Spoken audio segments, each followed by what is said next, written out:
Time now for our rants and raves of the week, starting with you, Dan. I have a rant, and I'm going to follow up last Right. week's rant. Last week I ranted that the Massachusetts House had not taken up public records reform months after we thought it was on the verge of enactment.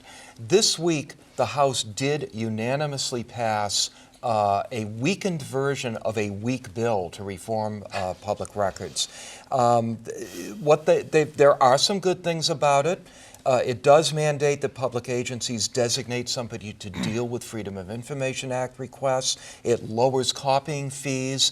It raises at least the possibility that if you ask for records and are denied and then later win access, you'll be able to get your legal fees back. But there are still no penalties for violating the law. It lengthens the amount of time that government agencies will have to respond, and it does nothing to address the fact that the legislature, the judiciary, and the governor's office are all exempt from the law. That's going to be studied by a commission. Dan, we're going to be having this discussion for the next 10 forever, years. forever. All right, Farrah. I have a rave. I am raving that the Bay State Banner celebrated 50 years. In this day and age. Newspapers, particularly black newspapers, to survive 50 years is a big deal, and we know it hasn't been easy, but I just think it's worth taking note. Good for them, the Miller family. Cool. Yeah. Congratulations. All right, Kelly.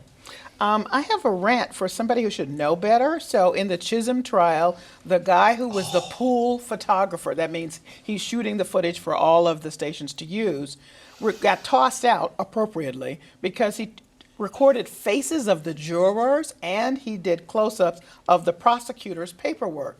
I am open-mouthed about this. Everybody knows you don't do that.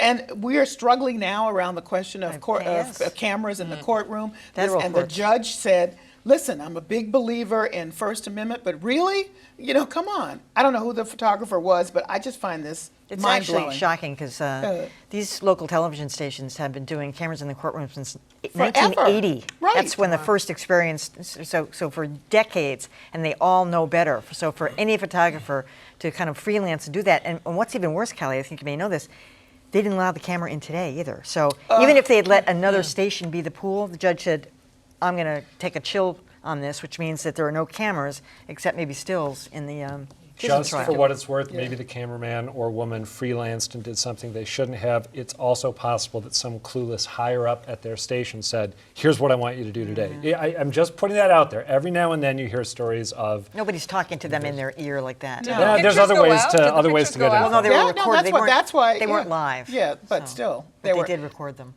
Any freelancer would know this, I've heard at least there's one tale I'm thinking of involving, we might have even talked about it on here, the following of a juror, the That was trailing. outside the courtroom. That was outside the courtroom, Yeah. but that's an example where, if I remember correctly, there may have been marching orders given that But that was a competitive advantage. Yeah. This is the pool. I'm just saying we don't know the whole backstory. Yeah. Well, they- I just that it's wonder okay. if the close-up of the prosecutor's paperwork, for example, is enough for the prosecutor to come back and, I don't know, say, look, whatever, this has impacted. anything you do to put a trial in jeopardy is really Yeah. a huge mistake, amateur mistake. Yeah. All right, who we got? Adam. I want to give a great big shrug for the announcement that Gawker is going to rebrand itself after focusing on gossip and media for many years. It's going to become a politically focused site. But here's the catch. Here's their special angle, their secret sauce. They're going to bring a Daily Show sensibility. Oh, come on. No, they're going to try to be funny? Well, I mean, they've always tried to do that. And sometimes there have been missed that. times in my life that I've enjoyed reading Gawker regularly. Really wasn't a fan of it over the past few years. Felt like they'd sort of lost their mojo. And this, to me, is confirmation of that. I feel like they know they have run their course. They're trying to rebrand. But do we need another sassy, politically Whether it's focused website? politics, entertainment, whatever, when it comes to Gawker, just make sure you read it before you take a shower. Woo! I used to enjoy it, but I Me don't too. anymore. Not anymore. All right, you can all help me with this one. So I drove out to see the Trump event the other night, and John Keller was there, and John says to me on the way, he said, any chance you're listening to RKO? This is a rant, by the way. I said, no, I wasn't. He says he was listening to Jeff Cooner. Oh, he who's told me this, yes, too. This, this wackadoodle conservative talk show host. And he started riling up the audience saying that the National Guard had trucked in busloads, maybe as many as 10,000 Syrian refugees into Leominster. That they had overtaken Wow. the motel rooms in the hotel.